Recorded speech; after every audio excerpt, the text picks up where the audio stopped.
అందరికీ నమస్కారం. ఆంధ్రప్రదేశ్ రాష్ట్ర రాజకీయాల్లో కానీ తెలంగాణ రాజకీయాల్లో కానీ కుటుంబ సభ్యుల రాజకీయ వారసత్వం ఉంటే అటు అన్నాతమ్ములు కానీ అన్నా చెల్లి కానీ తోడలుళ్ళు కానీ అన్నాతమ్ములు కానీ ఎవరున్నా సరే ఈ వారసత్వ రాజకీయాల్లో ఎప్పుడూ కూడా వివాదాలే కేంద్ర బిందువు.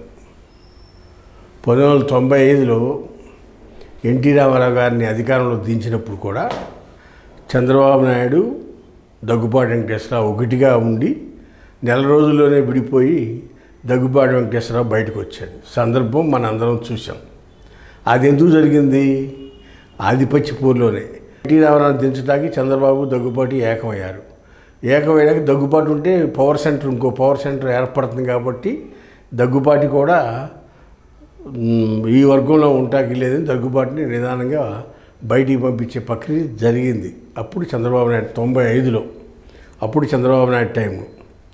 తర్వాత వస్తే 2019లో జగన్మోహన్ రెడ్డి షర్మిల వీళ్ళిద్దరూ అన్నా చెల్లెళ్ళు, వైఎస్ఆర్ బిడ్డలు. వీళ్ళిద్దరు కూడా ఒకే పార్టీ వైసీపీ పార్టీలోనే ఇద్దరు ఉన్నారు. ఇద్దరు కలిసి పార్టీని అధికారంలో తీసుకొచ్చారు. అధికారం వచ్చిన తర్వాత జగన్మోహన్ రెడ్డి తన సొంత చెల్లెలైన వైఎస్ షర్మిలని పక్కన పెట్టారు.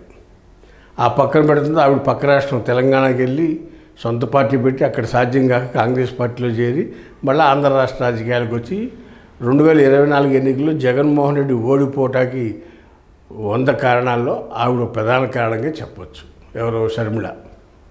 ఇలాంటి పరిస్థితి రాష్ట్ర రాజకీయాల్లో ఆంధ్రప్రదేశ్లో మనం చూసాం. కానీ తెలంగాణలో కూడా ఇలాంటిది ఒక సంఘటన జరిగింది.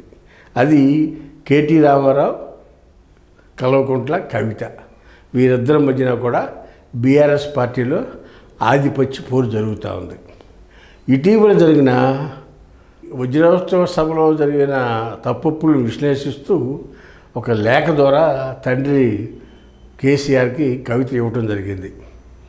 అలా లేఖ ఇస్తే ఆ లేఖను బయటకు ప్రెస్గా రిలీజ్ చేశారు ఆ రోజు. దాని మీద ఇష్యూ స్టార్ట్ అయింది. అక్కడి నుంచి కవితకి కేటీఆర్కి గ్యాప్ స్టార్ట్ అయింది.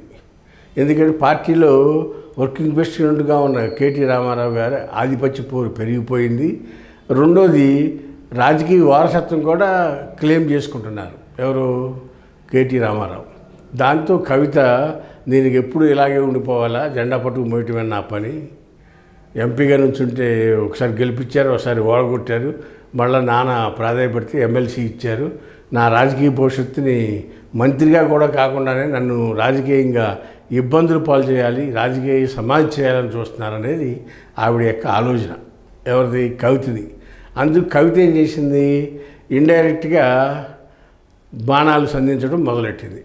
దాంట్లో భాగంగానే జాగృతిని మళ్ళీ స్పీడప్ చేస్తాక ఒక ఆఫీస్ తీసుకుని ఆ జాగృతిని మళ్ళీ స్పీడప్ చేసి కార్యక్రమాలు రూపొందించుకుని కార్యకర్తలందరూ సమీకరించుకుని నేనే బలమైన దాన్ని, పార్టీయే నాది అనే విధంగా సంకేతాలు ఇస్తూ వచ్చింది కవిత.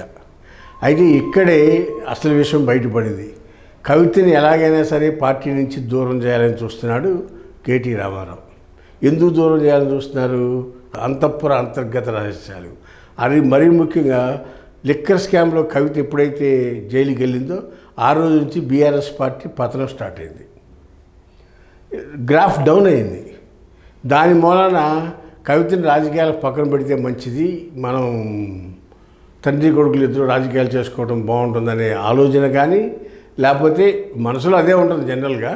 ఏదైనా అలాంటి ఆలోచనతో కేటీ రామారావు గారు డైరెక్షన్లో కేసీఆర్ కూడా నడుస్తున్నాడు. ఎందుకు? కొడుకుని కాదనలేడు కదా, కాబట్టి కొడుకు చెప్పినట్టే తండ్రి కూడా వింటున్నాడు. కూతుర్ని పక్కన పెట్టేయాలని చూస్తూ ఉన్నారు. ఇలాంటి దాంట్లోనే కవిత ఇంత పూర్వం తెలంగాణలోని సింగరేణి గని కార్మికుల సంఘానికి ఆనరబుల్ అధ్యక్షురాలుగా ఉండేది. ఆ పదవి నుంచి ఇటీవల కవితను తొలగించి కొప్పుల ఈశ్వర్ అని మాజీ మంత్రికి ఇచ్చాడు కేటీఆర్. దాంతో బయటికి మాట్లాడలేకపోయినా అంతర్గతంగా కవిత రగిలిపోతుంది. నా కార్మిక సంఘాన్ని నా నుంచి దూరం చేశారనేది కూడా ఒక ఆలోచన. అంతేకాకుండా కవిత ఈ మధ్య కాంగ్రెస్ పార్టీతో డైరెక్ట్గా కాదు కానీ ఇండైరెక్ట్గా మాట్లాడుతున్నట్టు, ఇండైరెక్ట్గా కవిత కాంగ్రెస్లోకి వెళ్తుందని కొంతమంది ఊహాగానాలు మార్కెట్లో నడుస్తాయి. అయితే కవిత అనే వ్యక్తి కాంగ్రెస్తో మాట్లాడటం కానీ, కాంగ్రెస్తో లాలూచి చూపడటం కానీ, కాంగ్రెస్తో ఏదన్నా నేను మీ పార్టీలోకి వస్తాను నాకు ఏమైనా మంత్రి ఇస్తారని అడగటం కానీ ఏదైనా ఉండొచ్చు. కానీ బయటికైతే రాలా.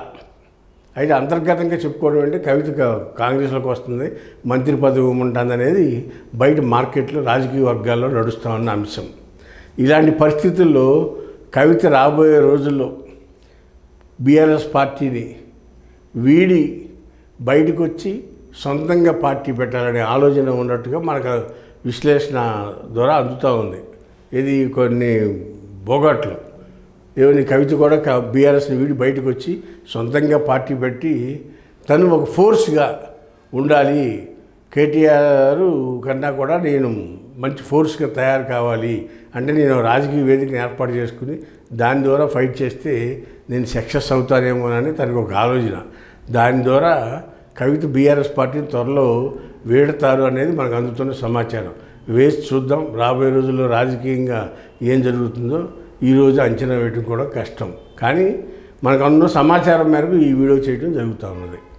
హాయ్ ఫ్రెండ్స్, మా ఫ్యూచర్ టుడే ఛానల్ చూస్తున్నందుకు చాలా థ్యాంక్స్. మరిన్ని లేటెస్ట్ వీడియోస్ కోసం వెంటనే సబ్స్క్రైబ్ చేయండి. అలాగే ఈ బెల్ని కూడా రింగ్ చేసేయండి. మా లేటెస్ట్ వీడియోస్ నోటిఫికేషన్స్ అన్నీ మీ మొబైల్లో వస్తాయి.